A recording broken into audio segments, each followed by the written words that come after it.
O exemplo 6 dá essa equação e pergunta qual deve ser o valor de m e de k para que essa expressão represente uma circunferência. Bom, olhando para a estrutura da equação geral, está muito parecido com a estrutura que nós temos aqui.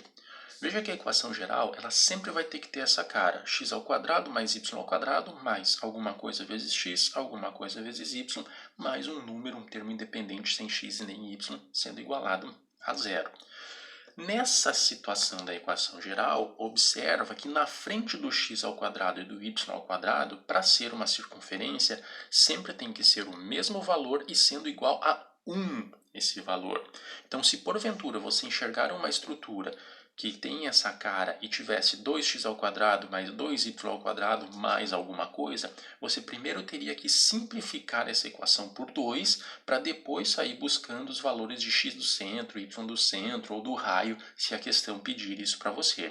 O que importa é que, para calcular os valores de a, de b e de c, esses coeficientes de x ao quadrado e de y ao quadrado têm que ser igual a 1.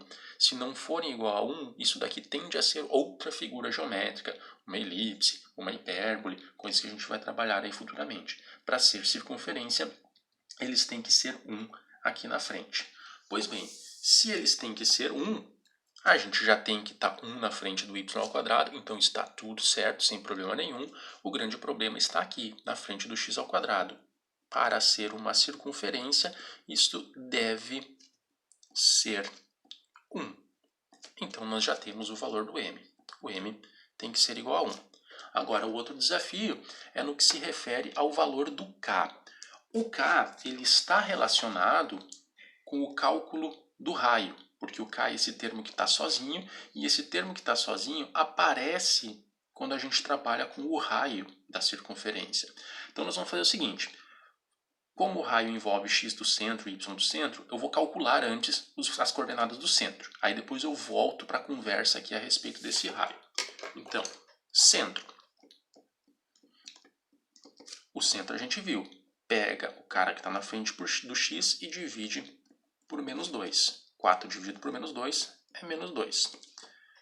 Coordenada y do centro, menos 6 dividido por menos 2 vai ser igual a 3. Então, as coordenadas do centro é menos 2 e 3. Sendo assim, o raio da nossa circunferência ficaria com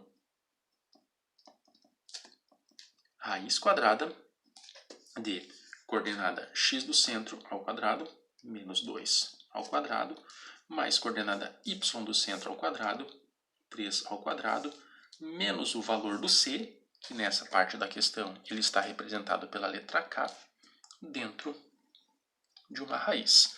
Então, o raio é dado por essa estrutura aqui. Vamos até melhorar um pouquinho mais. Raio vai ser raiz quadrada de 4 mais 9, menos k. O raio vai ser 13 menos k dentro da raiz quadrada. Bom, o que tem que acontecer? Para isso de fato representar uma circunferência, o raio tem que ser alguma coisa positiva, porque se o raio for negativo, isso colapsa, não vai existir uma circunferência. Assim como se o raio for igual a zero, eu não tenho como ter uma circunferência cujo raio é zero. Um raio zero viraria só um ponto. Então o raio tem que obrigatoriamente ser alguma coisa positiva. Então, para isso de fato ser uma circunferência, o valor do raio deve ser maior ou igual a zero. Tem que ser algo positivo e não nulo. Sendo assim, se o valor do raio é esse 13 menos k na raiz, isso deve ser maior ou igual a zero. Essa raiz pode ser jogada para o outro lado como ao quadrado, ou quadro os dois lados da equação. 13 menos k deve ser maior ou igual a zero ao quadrado, que é o próprio zero, e aí eu tenho essa inequação para ser resolvida. Menos k maior ou igual a menos 13, multiplico dos dois lados por menos 1, cuida que numa resolução de inequação, quando eu tenho maior, menor, maior igual ou menor igual, quando você multiplica por coisas negativas, inverte o sentido da desigualdade. Então, se era maior ou igual, aqui vai ser menor igual a 13. Então, k tem que ser menor ou igual a 13 e o m deve ser igual a 1 para que isso faça sentido de ser uma circunferência.